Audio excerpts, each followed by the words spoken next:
Is the another video of economics, chapter 1, Indian economic development. In this video we discuss chapter 1, question and answer. Some questions are multiples and some are fill up. So start question number 1. The main reason for stagnation agriculture sector during British rule, यानी कि Britishers के time पे agriculture sector में upgrading क्यों नहीं हुई, agriculture sector ने growth क्यों नहीं की। तो उसका आंसर क्या होगा? उसका आंसर होगा option A, land settlement system. Land settlement system में हमने आपको पढ़ाया था लगान, जो कि हाई रेट पे लगान चार्ज किया जाता था फार्मर से। सो उनके पास कुछ बचता नहीं था और उनका डेवलपमेंट नहीं हो पा रहा था।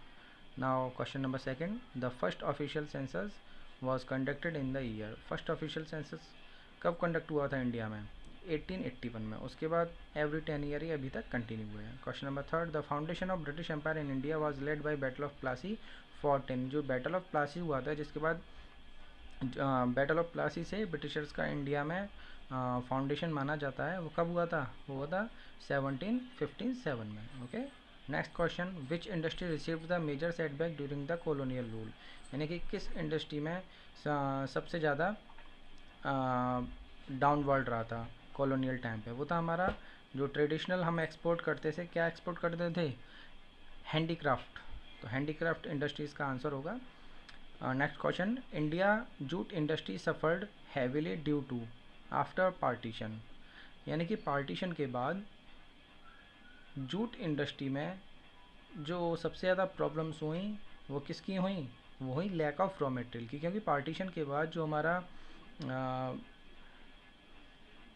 एग्रीकल्चर सेक्टर था, जिसमें हम जूट का प्रोडक्शन करते थे, वो पाकिस्तान में चला गया। ठीक है, तो उसकी वजह से हमें रॉ मटेरियल की प्रॉब्लम शुरू हो गई। Next question, British rule introduce railway in India in the year. India में रेलवे का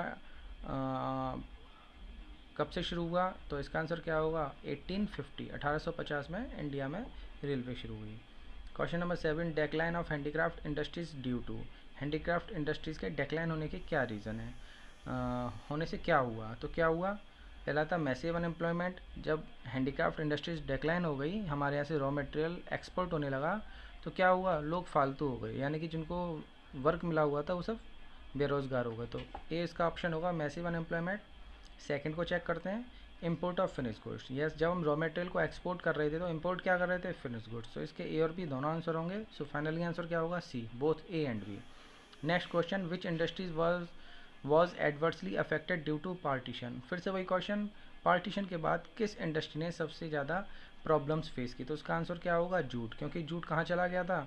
जूट का जो प्रोडक्शन हो रहा था वो पाकिस्तान में चला गया था आफ्टर डिवाइडेशन। Okay, question number 9, was the main source of livelihood of most of the people during the colonial rule. जब कॉलोनियल रूल था या कॉलोनियल पीरियड था, उसके उस टाइम पे हमारे यहाँ मेन सोर्स क्या था लाइवलीहुड का?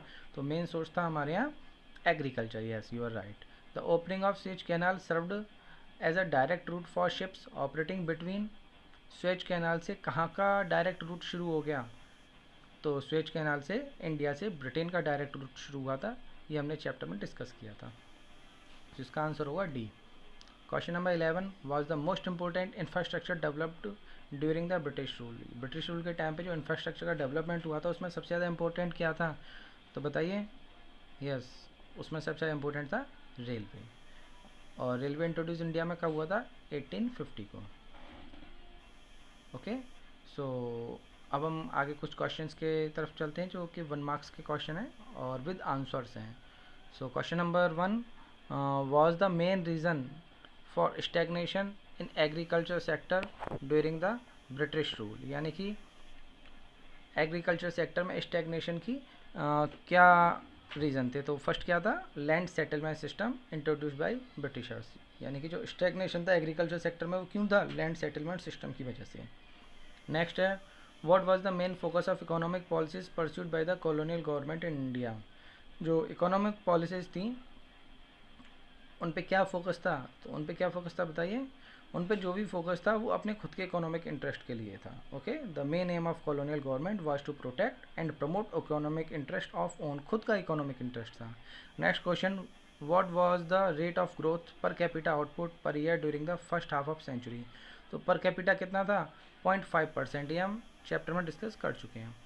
नेक्स्ट है आपका, what percentage of India population depended on agriculture under British rule? इसका आंसर क्या होगा? 85%। बहुत आसान क्वेश्चन है, इनको आप इजीली लर्न कर सकते हैं, 1 मार्क्स में इजीली एग्जाम में आ जाते हैं। Which traditional industries was India particularly well known for before the advent of British rule? यानी कि कौन सी इंडस्ट्री हमारे यहाँ वेल नोन थी? Obviously handicraft.